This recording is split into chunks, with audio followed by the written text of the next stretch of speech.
Bonjour à tous et bienvenue à un Toulousain au Québec. Donc, suite de la précédente vidéo sur le RiderNav R7X.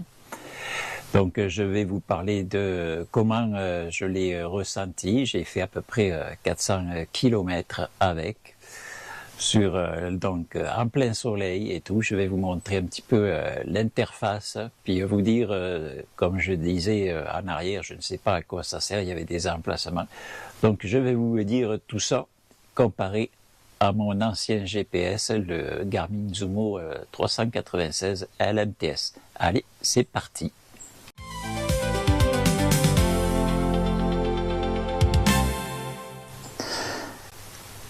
Comme vous pouvez voir, voici les deux appareils. Encore une fois, grosse différence. Et donc, je vais commencer par le ressenti après proche de 400 km fait avec mon nouvel appareil qui est ici. On va le mettre du bon côté. C'est un très très bon appareil. Vous me direz, j'ai pas beaucoup de kilomètres fait, 400 km juste une journée. Bon, ok. On verra sur plus de long terme, mais juste pour ces 400 km dans une journée, j'étais excellent. J'étais très très ravi parce que la luminosité en plein soleil est fabuleuse, comme je vous l'ai dit dans la précédente vidéo.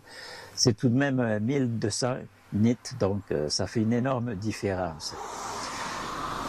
Allez, donc, en arrière, comme je vous disais, donc ici, en espérant que vous le voyez bien, ici vous avez donc un port USB-C.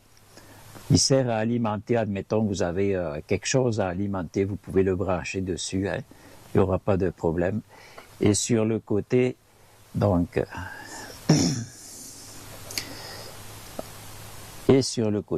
ici, là, vous voyez, c'est pour mettre une carte micro SD. Alors, la carte micro SD, c'est malheureux, mais elle ne sert uniquement à mettre à jour l'appareil. C'est dommage, juste un petit peu de stockage interne de l'appareil aurait suffi. Parce que oui, l'appareil, vous pouvez le mettre à jour par le Wi-Fi ou Wi-Fi, ça dépend de comment vous dites. Et je vous conseille de le faire dès la mise en marche de l'appareil, donc ça va améliorer les choses. Voilà, donc très très bon appareil, la luminosité, comme je disais, est assez fabuleuse. Après ça, bon, je n'ai pas pour l'instant encore mis d'application moto, j'ai utilisé Google Maps dans mon cas, puisque je suis sous Android, donc Android Auto, et une application TomTom également, GPS, donc ça va très très bien. Tout est là, la musique, ça joue bien, bien meilleur son que mon Garmin Zumo, là. Mais il faut savoir que le RiderNav R7X n'est pas lecteur MP3, donc il vous faut avoir les morceaux, donc vos chansons sur votre téléphone, et celui-ci va être retransmis après à l'appareil. Voilà. Donc cet appareil, le RiderNav R7X, n'est pas alimenté. Vous voyez, il n'y a pas de bouton d'allumage. Je refais un petit tour avec vous, là. Il n'y a aucun bouton nulle part où ce que vous pouvez le mettre en fonction. Il faut absolument qu'il soit mis sur son socle pour pouvoir être alimenté. Sinon, il ne fonctionne pas. Voilà. Là, je vais vous montrer la différence de luminosité entre mon ancien GPS puis cet écran-là, le RiderNav. Vous allez voir, très très grosse différence. J'aurais aimé ça qui est du soleil, mais malheureusement, c'est un petit peu nuageux et je peux pas vous montrer donc en plein soleil. Ah oui. J'ai donc parti l'alimentation de la moto, j'ai mis en position accessoire pour vous montrer. L'appareil est en train de démarrer. Allez voir. Donc il y a la luminosité adaptative, bien sûr, en fonction de l'éclairage ambiant.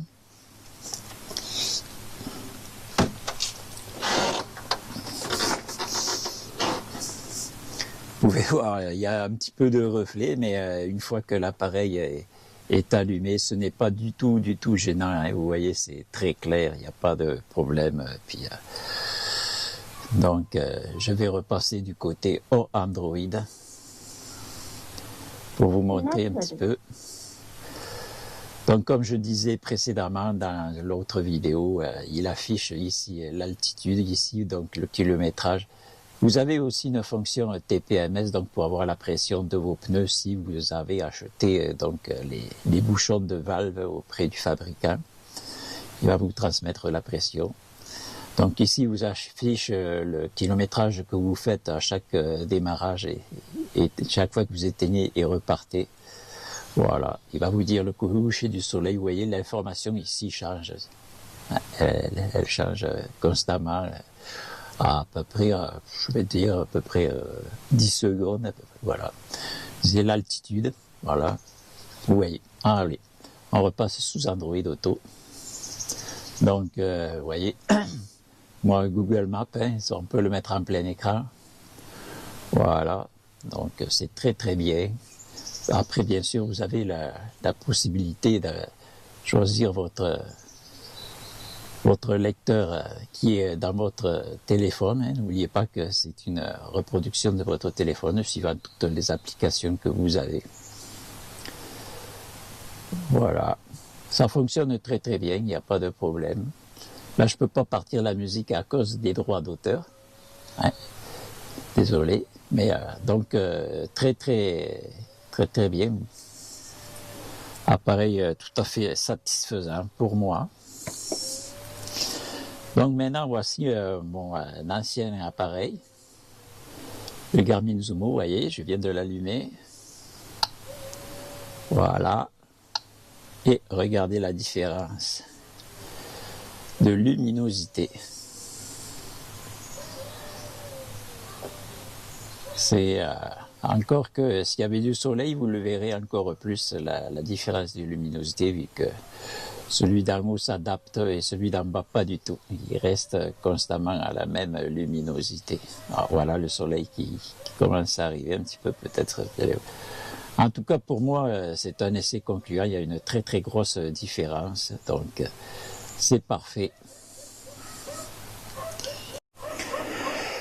Donc voilà, c'est à peu près là-dessus que va s'achever cette petite vidéo pour terminer donc la présentation de cet appareil. Le seul point négatif que je trouve, c'est que si vous utilisez vos mains, là, il laisse beaucoup de traces de doigts. Hein. Il n'y a pas d'écran anti-traces de doigts comme le GPS. Donc, mais avec les gants, il n'y a pas de problème. Il est compatible avec les gants. Ça fonctionne très très bien. Et moi, j'ai des gants, hein, comme en France. J'utilise la moto avec des gants parce que en cas de chute, ceux qui ne mettent pas des gants vont comprendre. Voilà. Donc, j'espère que ça vous aura éclairci un petit peu sur les fonctionnalités. Qu'est-ce que ça donne un petit peu cet appareil. Malheureusement, je ne suis pas équipé pour vous montrer en roulant qu'est-ce que ça donne. Donc, je ne peux pas, c'est ça.